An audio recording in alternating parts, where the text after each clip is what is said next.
Good afternoon, or should I say evening, morning. Morning? At any rate, I am the Game Master. Pleased to make your acquaintance. Before we begin, there is something I must tell you. You see, my job is to draw you into this world with my voice and cards, which is why I believe it best for you to play with the sound on.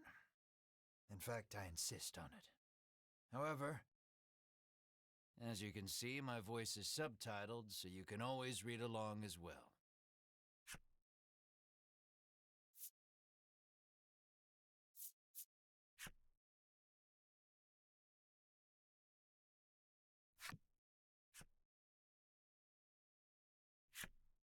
Now then, are you ready? Let's begin. Welcome to Voice of Cards. You are about to take the first steps of your adventure. Through a realm of sword and sorcery you will travel, battling bloodthirsty monsters as you strive to realize your ambitions. I have every faith you will accomplish great things here. I am merely a witness to your exploits. Now then, your departure draws nigh. May your journey be a safe one.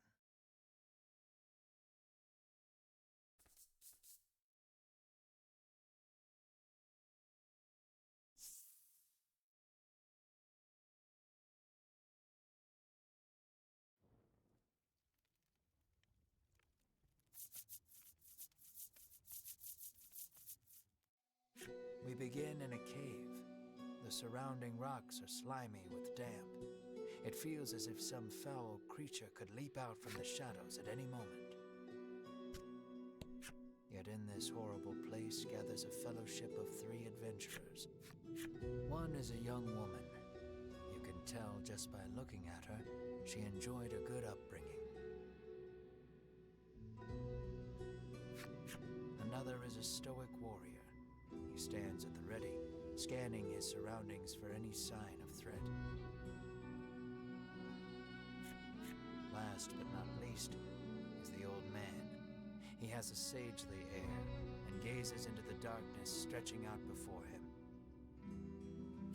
These adventurers seek a certain treasure hidden in this cave.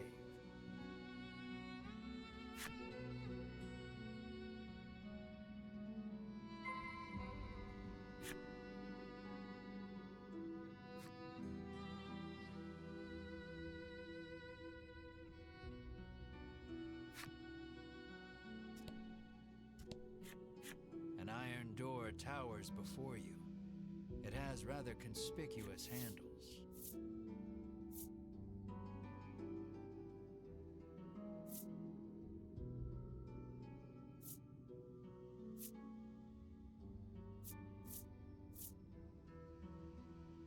The stoic man takes hold of the handles and pushes as hard as he can. But the stoic man winds his leg back and lets fly a powerful. As his foot connects, the door trundles to the side. So it was one of those sliding contraptions.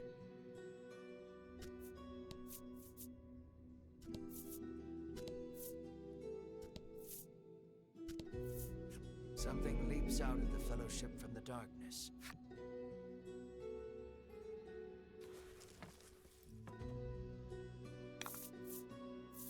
Let's do this.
these adventurers have seen their fair share of battle and defeat their attackers with ease.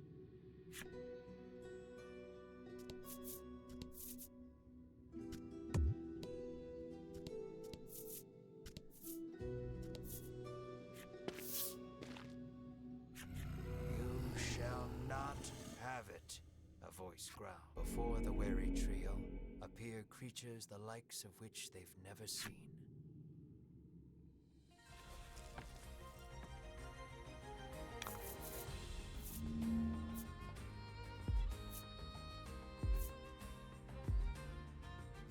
Don't hold back.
The young woman edges around the monster's bulk to stand before the treasure chest.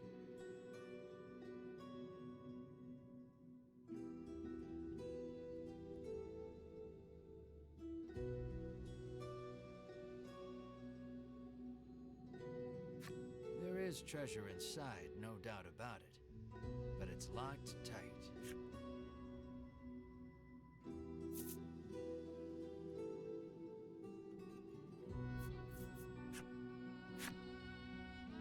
The woman slides the simple key into the lock. The chest clicks open.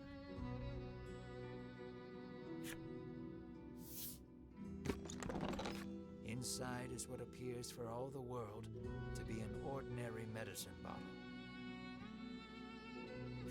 At last, we've retrieved the royal treasure, the old man says. The woman and warrior exchange a nod. Their quest complete, the triumphant trio put the cave behind them.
This is Castle Advent.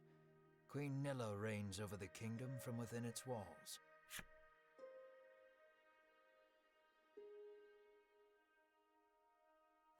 In the crowded audience chamber jostle all manner of knights, adventurers, and bounty hunters. The white-robed adventurers stand close to the throne. A palace guard calls over the tumult, "Be silent! Her Royal Majesty graces us with her presence."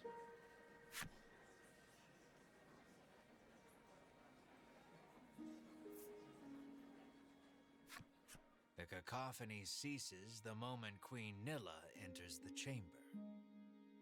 Seated upon the throne, the Queen faces the crowd, her lips part. "Thank you all for heeding my call to slay the dragon. Whatever it takes to defeat this reawakened evil, I ask that you do it. Whomsoever conquers this beast will be honored for ages to come and handsomely rewarded." At that, the gathered crowd cheers loud enough to shake the castle's very foundations.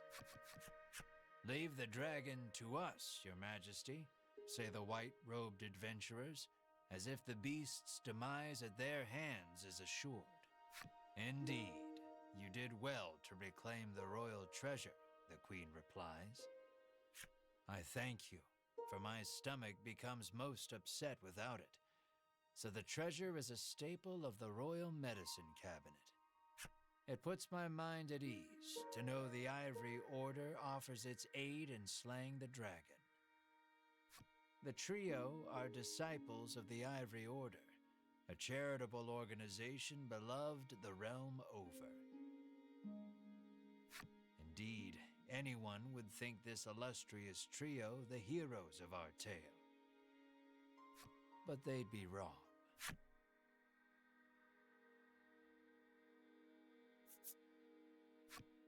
So we just gotta slay the dragon and we'll be drowning in gold. The man trails off, drooling over unknowable fantasies. Beside him, a strange creature lets out a chirping coo. Pay attention, because this is important.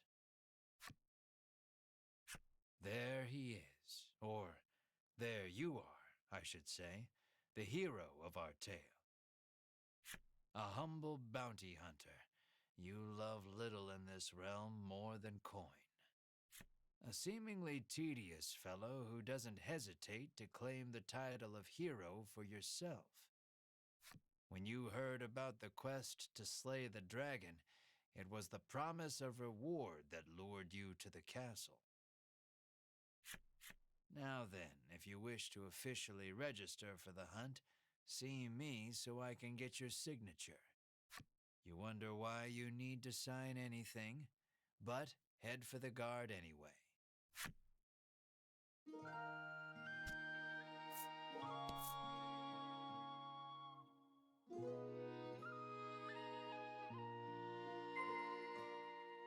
Shall we?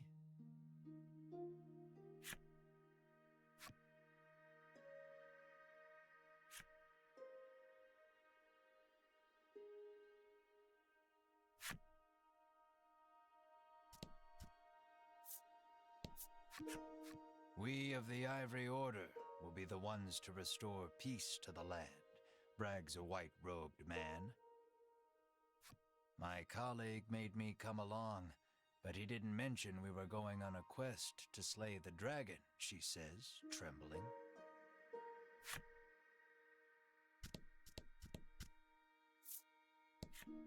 The man takes one look at your companion and shrieks, "Monster!"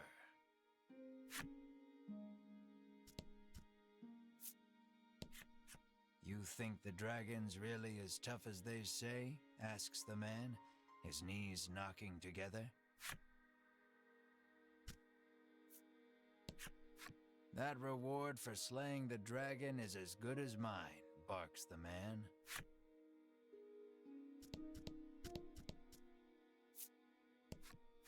You'll need tough gear if you're going to beat the dragon, the man tells you.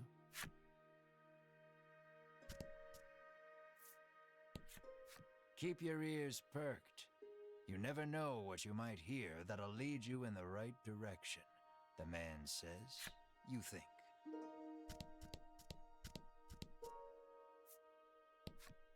If the heroes of the Ivory Order are hunting the dragon, he's as good as dead, says the man, relief spreading across his face.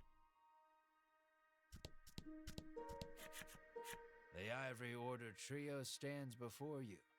They seem not the most approachable of parties, but...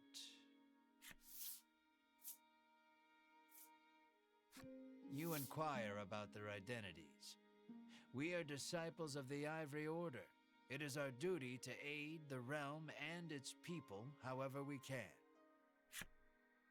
The Order's principal focus is developing medicine to distribute to people throughout the world. They begin blathering an answer to a question you didn't even ask. Sensing a long lecture ahead, you seize on the first chance to extricate yourself from their presence.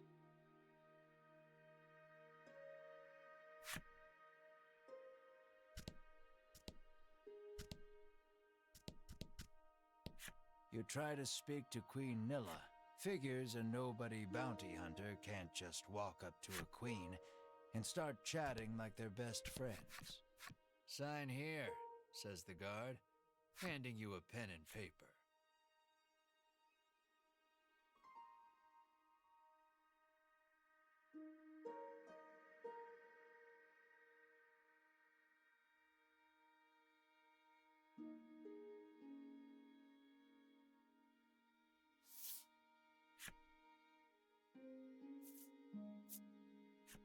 You sign your name. A fine name.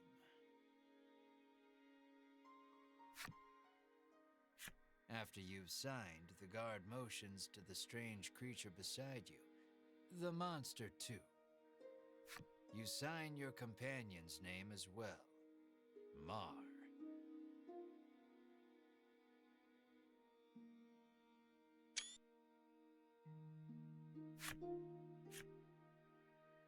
Mar, your friend and sometimes traveling companion.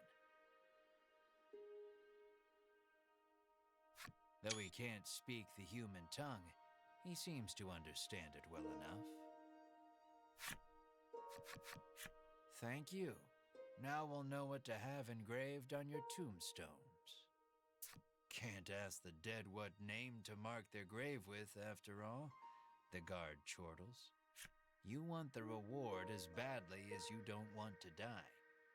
You figure you better make some strong friends.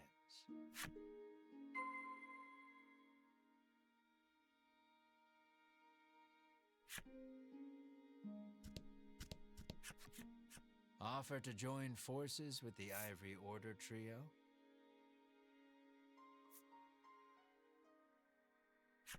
We select few are sufficient to defeat the dragon. We certainly don't require the aid of a no-name wastrel. With that, the trio takes their leave of the castle.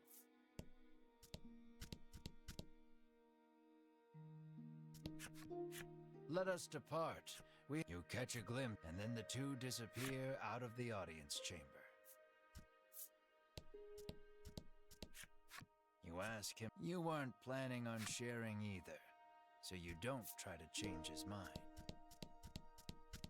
You've yet to find any help for your quest. Things don't look that reassuring as they are, but the decision is up to you.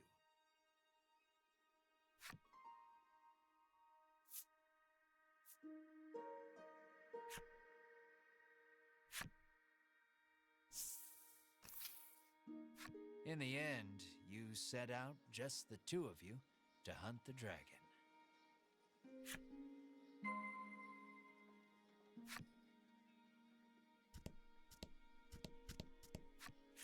How may I help you? The proprietress inquires.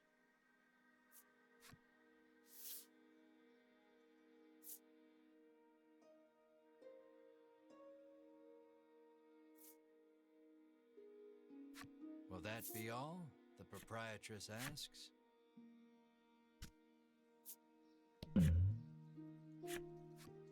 A weapons merchant accosts you in the street, despite your best efforts to mind your own business. He speaks to you in a voice barely above a whisper. You want the most powerful weapon there ever was? He conspicuously checks his surroundings before revealing this weapon of apparent renown to you. To hear him tell it, this is a legendary weapon, and one of its kind at that. It can be yours for 20,000 gold pieces. You can smell the scam a mile away, and yet the aura of this weapon does have something of the legendary about it.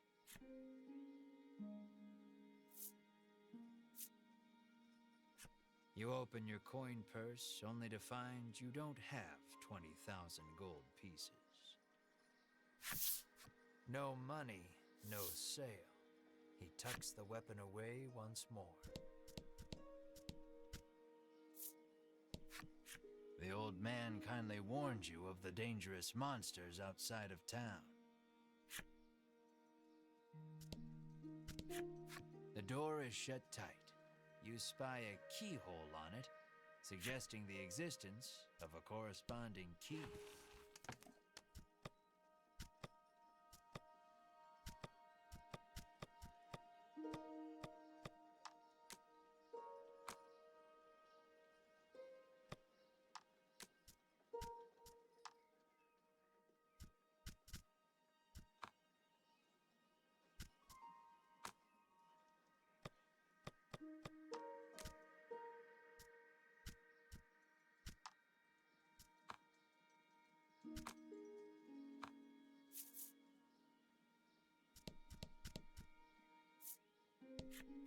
The child says you should see Nexton as soon as you leave the castle town.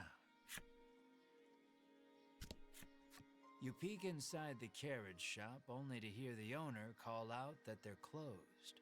Guess you won't be making use of them after all.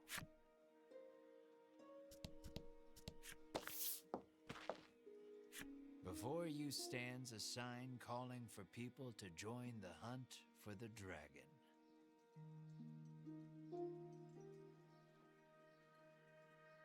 Earlier, you saw the bit about the handsome reward for whoever slays the dragon, and hightailed it to the castle.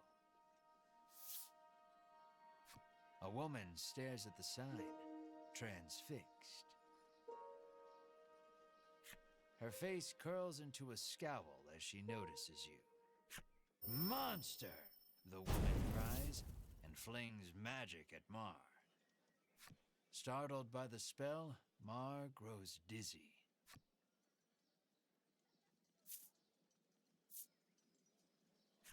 You whirl to the woman and shout, "What are you doing?"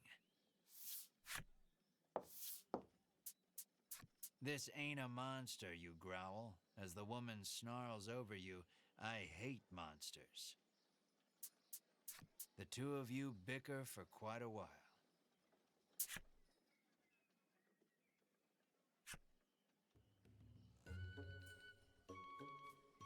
In the end, the woman admits she may have jumped to conclusions, but stubbornly refuses to apologize. Inwardly, you call her unsavory names as your attention shifts to a different topic of conversation. Turns out she really hates the dragon and would love to take him down with her own two hands. But she knows she's no match for him alone, so she's at a loss for what to do. When you tell her you're after the same thing, she squints down her nose at you. "Fine," she says, "I can help you."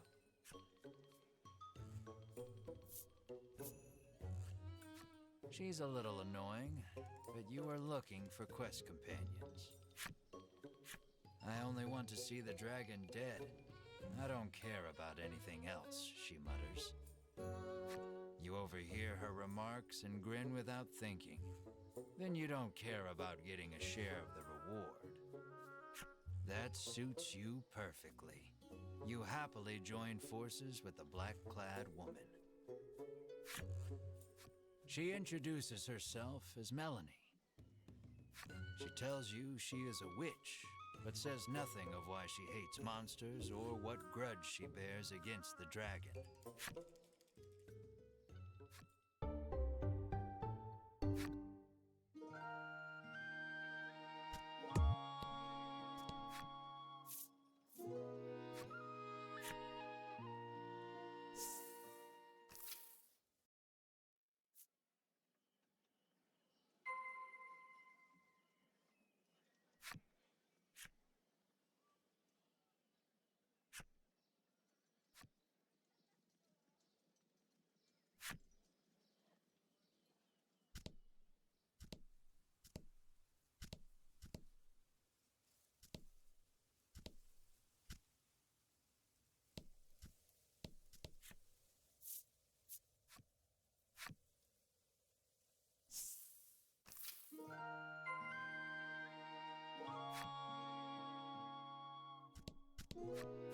How may I help you? The proprietor inquires.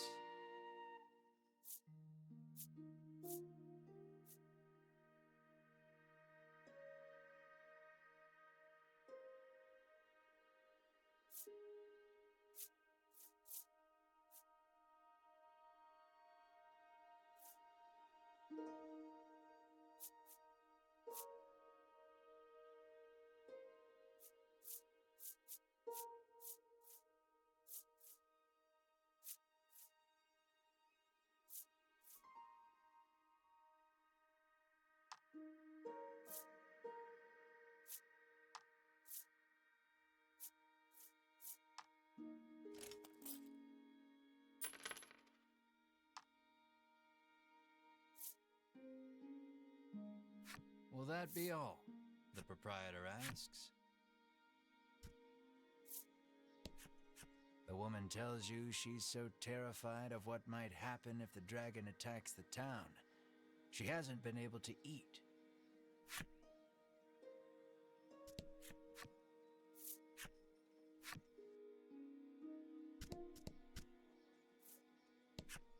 Welcome to Nexton, hails a man.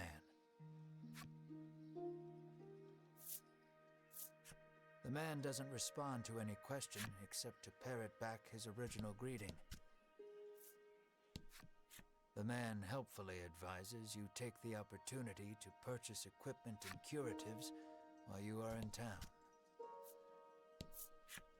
A woman sits hunched over by the side of the road. She's sprained her ankle and needs you to take her to the nearby apothecary. You try to lift the woman into your arms, but the weight's too much for you to bear. You lay the woman back down where you found her and mutter a quiet farewell before turning to leave. Upon seeing that, Melanie snaps. What kind of person are you?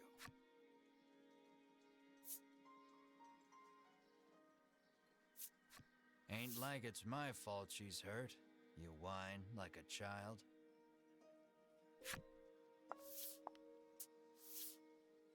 Ignoring you, Melanie gingerly helps the woman up. Mar bends so the woman can get on his back, and the two of them head off in search of the apothecary. You watch them walk away for a moment before following, complaining to yourself about what a waste of time this is.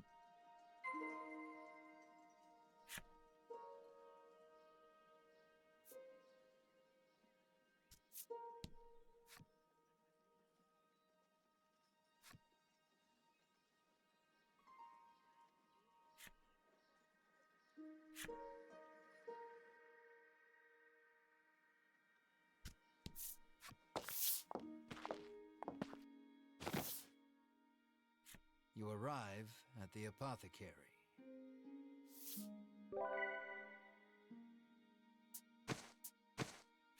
After taking a curative, the woman begins hopping up and nothing holds a candle to Ivory Order medicine, she beams. She thanks you and pulls something from her breast pocket.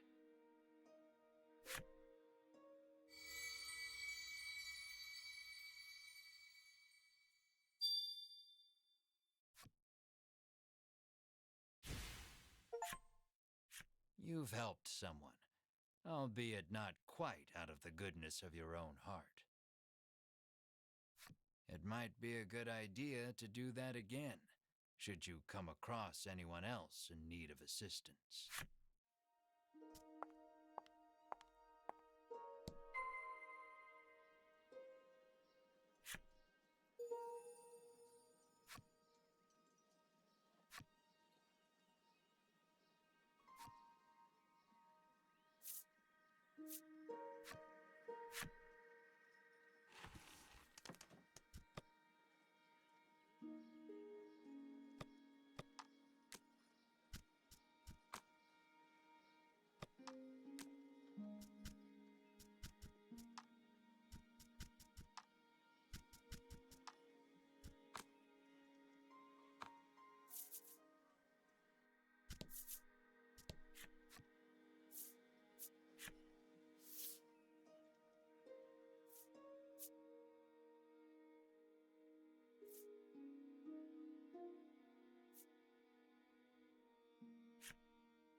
The girl says if you follow this road northwest for a bit, you'll come to Thriston.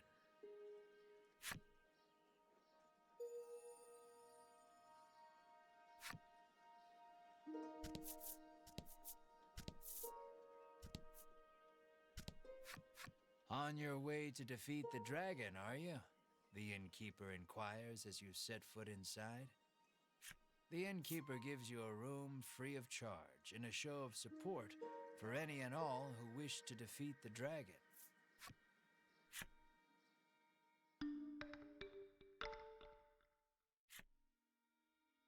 The party leaves the inn feeling rested. Apparently, a monster researcher lives in Thriston and might know something about the dragon.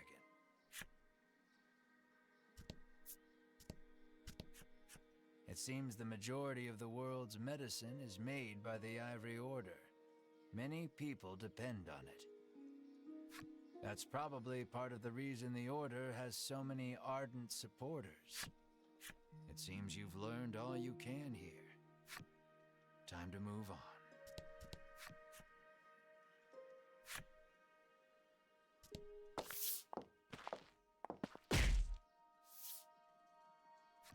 As your eyes roam everywhere but the path you walk, you barrel right into someone. When you turn to see who it is, you see the Ivory Order trio from the castle. Winifred, are you all right? The sagely old man asks the woman, voice full of concern. I'm fine, the woman called Winifred replied. Berwin, the old man calls, turning to their stoic companion. He jerks forward, as if to defend Hedwyn and Winifred. The trio advances on you. How dare you treat disciples of the Ivory Order with such disrespect?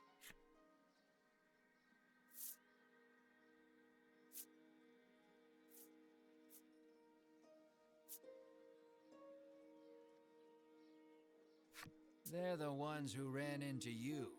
So if anything, they should be apologizing.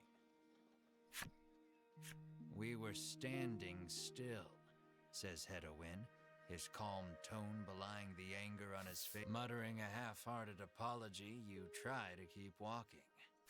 But that's when you notice something in your hand. Looks like you accidentally grabbed Winifred's coin purse when you ran into her. Thief, bellows Berwin, drawing his weapon. Guess you've got to fight your way past.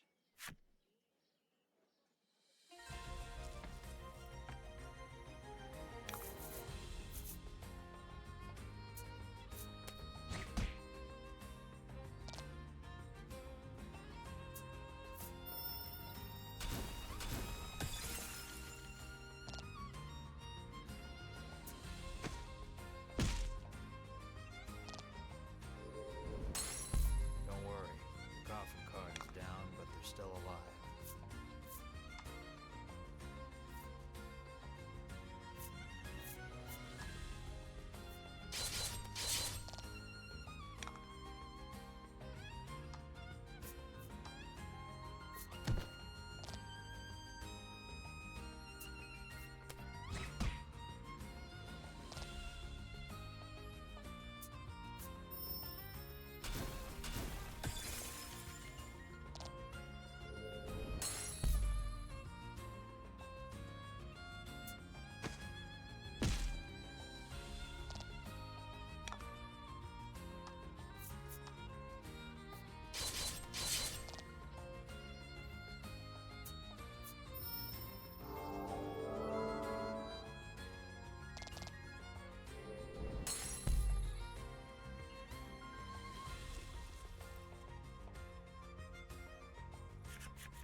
The Ivory Order laid you out flat. The Ivory Order trio looks at you like they can't believe such a weakling would even try to hunt down the dragon. Taking pity on your ineptitude, the Ivory Order trio uses their magic to heal your wounds. We mustn't tarry any longer. To the monster researcher of Thriston with us, Hedwin urges his companions and the trio depart.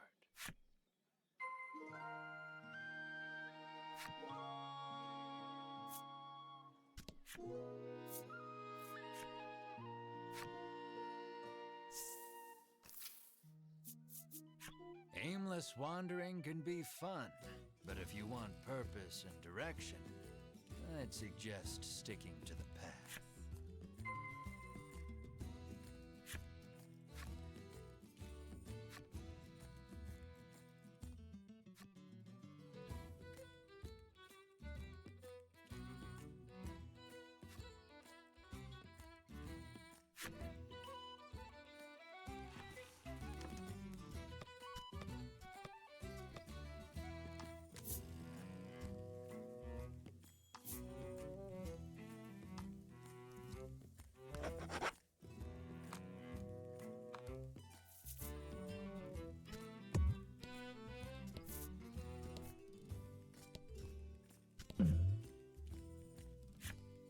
You discover a fine fishing spot. You decide to fish a while with your companion. As you wait for a bite, all your companion's rods bend at once. You decide to put your unresponsive rod down and help someone else with theirs. The water's surface undulates violently. You get a feeling that the fish arcs in the air and falls straight down into Mars' waiting mouth. What a satisfied look.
about the enemy.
You gradually become aware of a voice calling out to your party.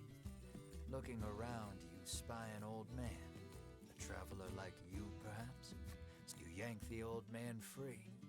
Oh, while you're here, would you mind taking me to Nexton? He asks.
It seems an old friend. He says he'll make it worth your while.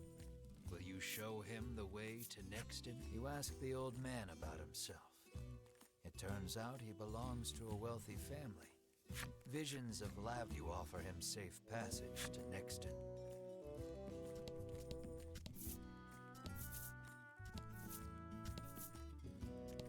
The wind picks up speed. A tornado is forming. You anticipate the tornado's path correctly and avoid getting swept up. You can't walk on.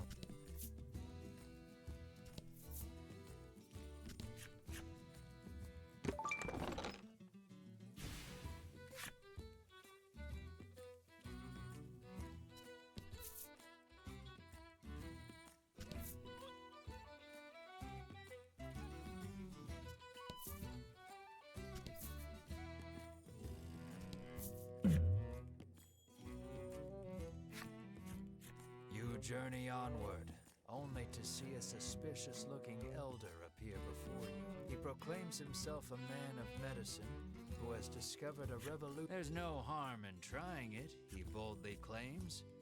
Well?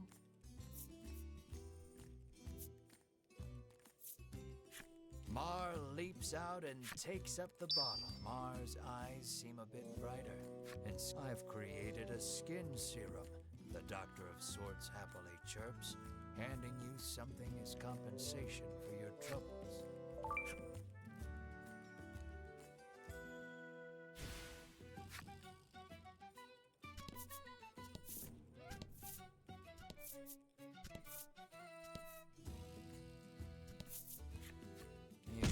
rock down the road, muttering about what jerks those three from the Ivory Order. Cut it out, chides Melanie. You grumble, but your sulking is cut short. When out of the rock you kicked must have hit it, because it is really mad. Brace yourself for battle.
Congrats.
The man says you'll need a torch, and he adds, it just so happens you can buy them at the item shop.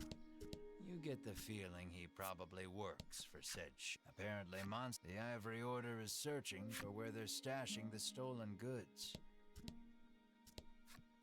Well, if it isn't the head, you've clearly been mistaken for someone else. But the innkeeper looks so excited that you dare not burst her. It seems the sound. His neighbors complained about the noise, though, and all has been quiet since. Cyprian Ombre, I'm sorry. All the townsfolk affectionately call him Cypri. If anyone knows anything about the dragon, it's him. He's a veritable monster expert. You ask Cypri if he knows anything about the dragon. He says he'll tell you if you do him a— The monsters stole a precious treasure. If you reclaim the treasure, Cypri promises to tell you all he knows about the dragon.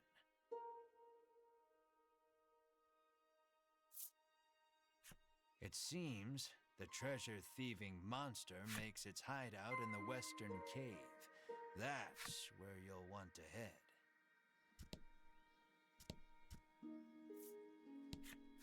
The woman tells you a monster stole something very valuable from her. What did it steal, you ask? Medicine, says the woman. To give my— How may I help you? The proprietress inquires.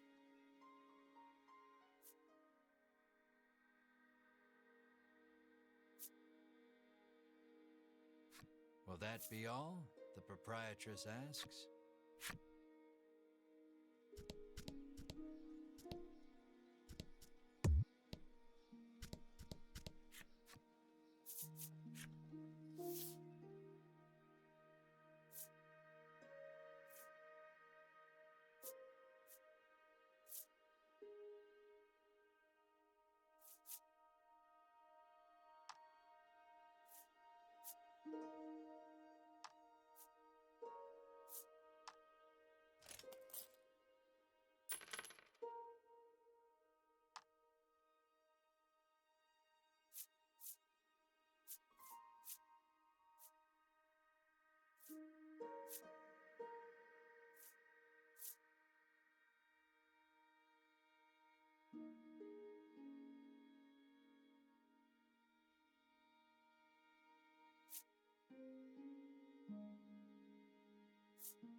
This is the game parlor.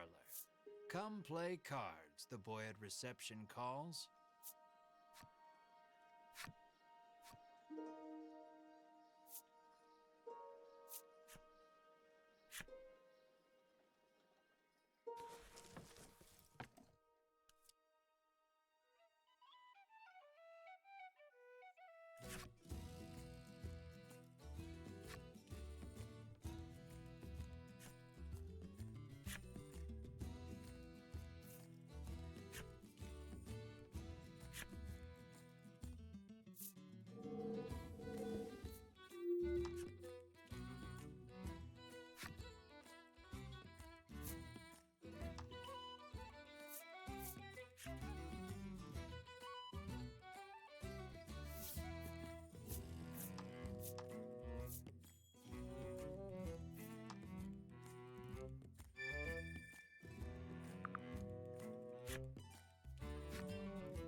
Good job.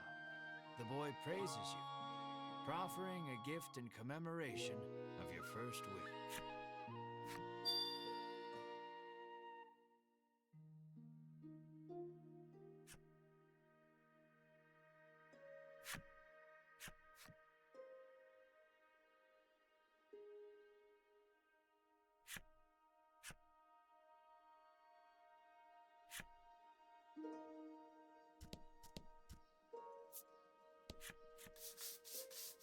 The man scours his skin. Apparently, he blames you. Catch a whiff of an idea strikes you. Maybe getting rid of the toxins within the body. You fish around in your bag, but can't seem to find an antidote anywhere.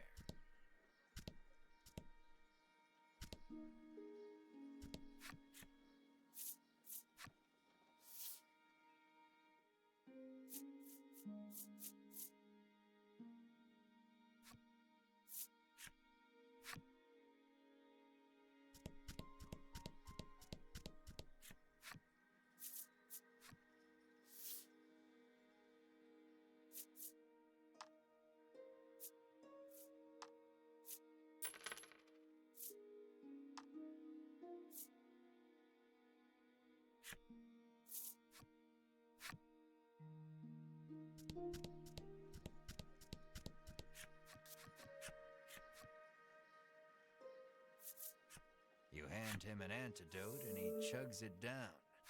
As soon as he's finished, overjoyed, from his breast pocket, the man pulls out something to give you in thanks.